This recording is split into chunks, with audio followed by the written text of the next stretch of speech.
week and counting. That's how much time lawmakers in Washington have to cut a deal to avoid a federal default. And until that happens, they expect to continue getting an earful from the public. For more, we're joined now live in our studio by News 8's Lou Hillman. Lou?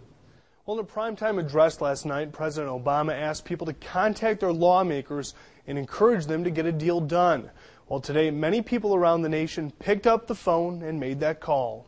When the president speaks, if you want a balanced approach to reducing the deficit, let your member of Congress know. Apparently, the nation is listening closely. One day after President Obama made his appeal, congressional staffers were busy fielding nonstop phone calls and emails from constituents. In fact, many of the congressional websites were down for the day, overwhelmed by the number of online visitors. Congressman Ron Kind says most people are encouraging him to get a deal done, even if they don't fully understand why it's important. Well, again, I don't think everyone can truly grasp the consequences of default, but they are appreciating more. And I think they heard from the president last night just how dire this could become, and it worries them.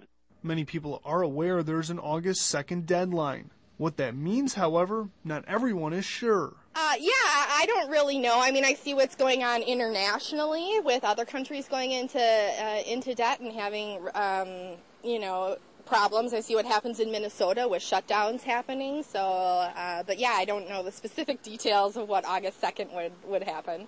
Those who are directly affected, however, are paying closer attention. As it gets closer and closer, it gets more worrisome. Julie McDermott is facing the possibility of seeing her federal disability and health benefits cut off.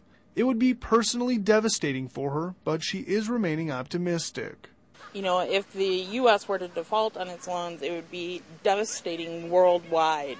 So there's something in the back of my mind that says, please, people in Washington, be reasonable and come up with a deal at the last moment.